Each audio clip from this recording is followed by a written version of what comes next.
बिहार की 40 लोकसभा सीटों में से एक उजियारपुर लोकसभा सीट है। बता दें कि 2008 में हुए परिसीमन में समस्तीपुर जिले की रोसड़ा लोकसभा क्षेत्र को खत्म कर उजियारपुर लोकसभा बनाया गया और इस सीट पर पहली बार साल 2009 में चुनाव हुआ। इस चुनाव में मुख्य मुकाबला आरजेडी और जेडीयू के बीच हुआ था, जिसमें जेडीयू की अश्वमेध देवी आरजेडी के आलोक मेहता को हराकर सांसद बनी थीं। वहीं 2014 के लोकसभा चुनाव में मोदी लहर में ये सीट बीजेपी के खाते में गई और नित्यानंद राय सांसद चुने गए। वहीं 2019 के लोकसभा चुनाव में भी नित्यानंद राय ने ही जीत का परचम लहराया था। एक बार फिर बीजेपी ने 2024 के लोकसभा चुनाव में नित्यानंद राय पर ही भरोसा जताया है। गौरतलब है कि उजियारपुर लोकसभा के अंतर्गत विधानसभा की कुल 6 सीटें आती हैं, जिनमें समस्तीपुर जिले की उजियारपुर, मोरवा, सरायरंजन, मोहिउद्दीन नगर, विभूतिपुर और वैशाली जिले की पातेपुर विधानसभा क्षेत्र शामिल हैं।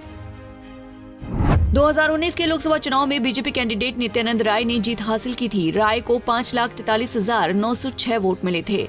वहीं बीएलएसपी के कैंडिडेट उपेंद्र कुशवाहा 2,66,628 वोट लाकर दूसरे स्थान पर रहे थे, तो सीपीआईएम के कैंडिडेट अजय कुमार 27,577 वोट के साथ तीसरे नंबर पर रहे।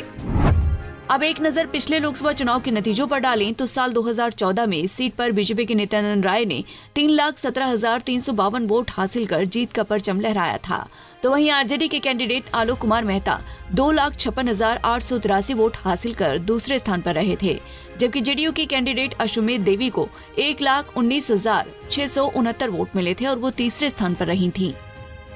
वहीं साल 2009 की बात करें तो जेडीयू के अश्वमेध देवी ने 1,80,082 वोट हासिल कर जीत का परचम लहराया था, तो वहीं आरजेडी के आलोक कुमार मेहता 1,54,770 वोट हासिल कर दूसरे स्थान पर रहे थे, जबकि सीपीएम के रामदेव वर्मा को 58,900 वोट मिले थे और वो तीसरे स्थान पर रहे थे।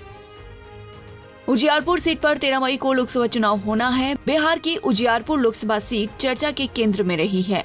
खासकर 2019 के बाद से इस सीट को कुछ ज्यादा ही पहचान मिली है। इसकी वजह है ये सीट केंद्रीय गृह राज्य मंत्री नित्यानंद राय ने 2014 में जीती थी। इस सीट पर कुशवाहा और यादवों का दबदबा रहा है।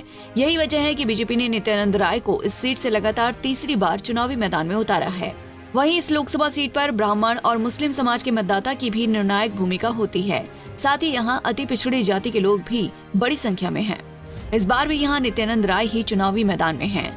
अब वक्त ही बताएगा कि राय इस बार जीत हासिल कर पाते हैं या नहीं। Bureau report, Punjab Kesari TV. हमसे जुड़े रहने के लिए हमारे YouTube चैनल को सब्सक्राइब करें और नई वीडियो की नोटिफिकेशन के लिए बेल आइकॉन को दबाएं। हमसे जुड़े रहने के लिए हमारे YouTube चैनल को सब्सक्राइब करें और नई वीडियो की नोटिफिकेशन के लिए बेल आइकॉन को दबाएं।